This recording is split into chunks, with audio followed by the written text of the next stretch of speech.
This is Paul McKenna for PT Box Nav here today down in Liverpool with me, Box Nation Steve Lillis. How are you, mate? Okay? I'm good. How are you, Paul? Okay, mate? I'm fine. Here today for the weigh-in. Tomorrow night, obviously, Derry Mathews takes on Terry Flanagan.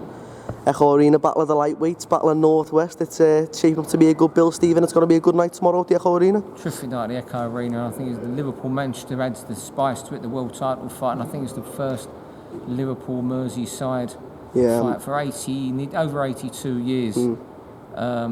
Just incredible. It's going to be in there tomorrow night. A very, very good champion, Terry Flanagan from Manchester. Yeah.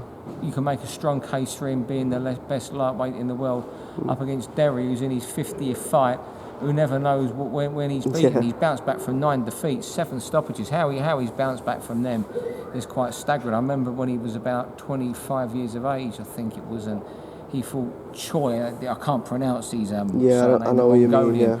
At Bolton on Amir Khanville, he got well beaten in 5 rounds. He was down 2 or 3 times. I remember that night, I said to my father-in-law, that's the last we'll ever see of Derry. And here we are, 7, 8 years later, fighting for the right to, you can argue that he could call himself the best lightweight in the world after this tomorrow night, because the only person I think you would say at the moment who comes close to Flanagan, or you can make a case for above Terry, is Jorge Linares. That's it. Obviously, that fight with Linares is always going to be one looming for Terry, or the winner of this fight if Derry comes out on top. We've seen Linares over here in the UK when he took on Kevin Mitchell. That was a close fight, to be fair, with Kevin, and obviously the eye stopped that fight, but big fights out there in the lightweight division. It's booming at the minute, isn't it, Steve? It's booming, isn't it? I mean, we'd love to see Linares over here to fight either Terry or Derry.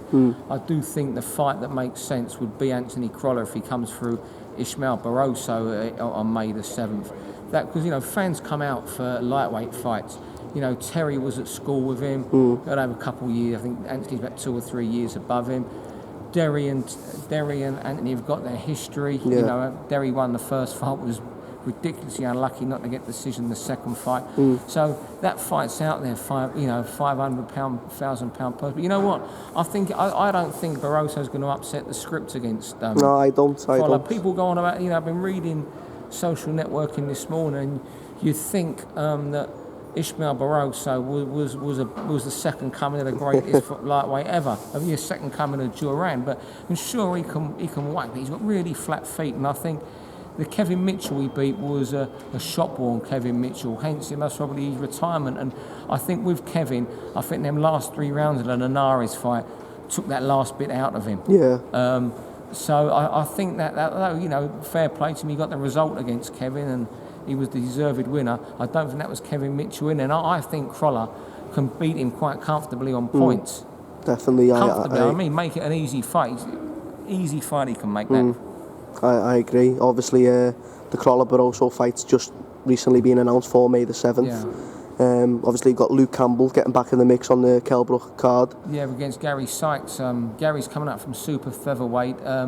Luke needs to win. I mean, Gary's was a fantastic super featherweight, but he has been beaten at that weight recently.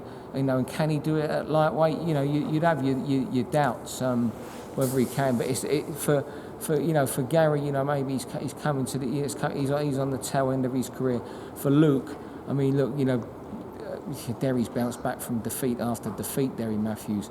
But the thing with Luke, when you've been an Olympic gold medalist, it's hard to bounce back from a second consecutive defeat, especially if you lost to a fighter who is domestic level, a good domestic level. But if Luke's going to go on and be the world champion, everyone thinks he still needs to come through comfortably. He's got to come through this fight, because that last defeat it happened, and he's got to use it as a learning experience. But he can't afford to lose this at all. Definitely. Speaking on the card Saturday night, it's a stacked undercard.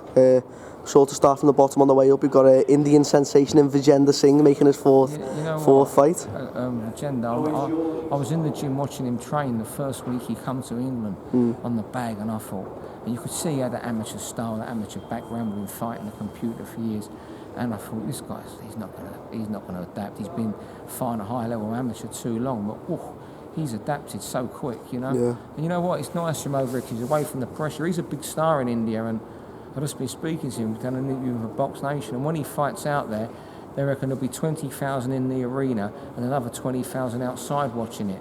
It's going to be a big moment when he goes back to India in June. But He's going to stay here. I think he's going to box in April the 2nd, and I think he'll either be on at the Copper Box on April the 30th or May 13 in Bolton before going back to India for which will be a big homecoming for him.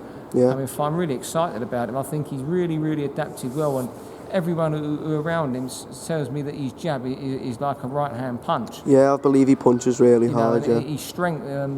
One thing Lee Beard said from day one, even when you weren't sure he was about to adapt, he was very, very strong, which was surprising. See, I know he's a big middleweight. He doesn't look like a big, strong beast, does he? No, yeah, I see what you're saying. Yeah. Ryan Farag fighting on the bill. Yeah, Ryan. Ryan's got. He's got. I don't know what's going to happen with Ryan. He's due to fight, defend the European against Kareem Gouifi, and that may come off for him. But I saw somewhere on the internet yesterday that Gouifi might fight Jamie McDonnell for a world title. So if there might just be internet rumours, I don't know. But if Gouifi's fighting Jamie McDonnell, Ryan could be looking for a new European. Because I understand, I'll stand corrected. I think Frank Warren won the purse bids for the Gurphy fight as well. So if that happens, that'll happen over here. I'm sure, there'll be a show coming back in Liverpool or in the Northwest soon, because I'm sure Liam Smith's going to be defending his title in the next few months, 3-4 months. Definitely. Obviously, was co-supporting the event in Jazza Dickens against Guillermo Rigondeaux. Sort of a nightmare in the past week that's gone on with the whole Rigondeaux situation, and I spoke to Jazz before and he didn't even want to talk about it, so I can see how much it's frustrated him. And I spoke to Frank yesterday and he's really annoyed. Yeah, so speaking of Frank, he weren't happy, was he? No, he wasn't. But bit of a mess. I feel a bit sorry for Jazza, but he's trained hard and he's still fighting on the bill, I suppose. So still a big chance for him to show his talents. It's what separates boxers from the rest of us, because if that had been me, I'd lose like a career-defining fight. I'd be in bits. You've seen him at the weigh-in, you speak to him all the time. He's walking around smiling, happy, without a care in the world. He's a special. Fighters are a special type of people, and Jazz is really special. And I think he's got a mindset mentally that he must be so strong. And he's been here today. You wouldn't think there's been a fight he called off for him that might have defined his career. And he's got a routine 8-rounder, I think, against an old rival now. Yeah, that's it. As far as it comes up on Box Nation, what have we got? What's the next big Box Nation show we've got, Steve? We've got next Saturday. There's nothing on next Saturday. The week after that, we've got Andre Ward against Sullivan Barrera on Easter Saturday. Good Friday night, we've got a show at York Hall. We've got on that a really good middleweight fight, trade fight. Fans are like it. Danny Butler's challenging Gary Corker, and that's a really well-matched fight. And on that fight, I think on that card, Tom Baker fights for the Southern Area title. Guy that Mark Burford trained, he's fighting, and Mark will kill me now if he sees this for not remembering his name. But he's fighting for a Southern Area. I think Tom Baker might go on and fight Hosey Burton for the British title later this year. And then the following week, on the 2nd, we're in Harrow. Liam Williams against Nav Mansouri. I think Liam Williams is a really, really good prospect. I wouldn't put him in with Liam Smith yet, but he's certainly, in 18 months' time, he's good enough to win a world title. And I think Virginder Singh's going on that bill. And then I think Friday the 8th, we got one of those mad Russian shows. Drods against Mukamba for the WBC cruiserweight title. Lunga Mukamba, I don't know if you've ever seen him at all. Yeah, I've seen him. South African, and if you said to him jab and move, he must probably get out there and knock you out. That'll be a good fight. On that bill. So there's plenty coming up on Box Nation. I think the 16th. I think that's a dark weekend. There's nothing. Then I don't know what there is after that. I think Golovkin fights on the 23rd. Whether we'll get that or what, I don't know.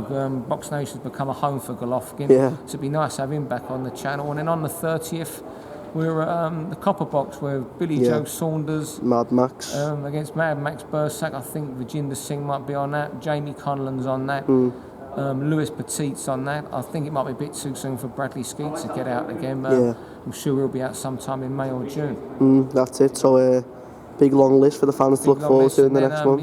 Into the summer months in a boxing, hopefully there'll be some big fights, more big fights on the channel. Definitely. But you'd have to speak to George Warren or someone. They'll tell you what they're trying to get and not trying to get. Yeah, I will do. Okay, mate. Well, on that note, we look forward to watching the start of what's going to be a busy few months with Derry and Terry tomorrow, and Thanks for speaking to Thank us, you, and all the Steve. best to you. Your new project, I hope it works. You've only been going a few months, you were telling me. Yeah, So that's it. I hope it kicks off and goes really well for you. Thanks a lot for that, My mate. Thank pleasure. you. Appreciate that. Thank you. Is that all right, mate?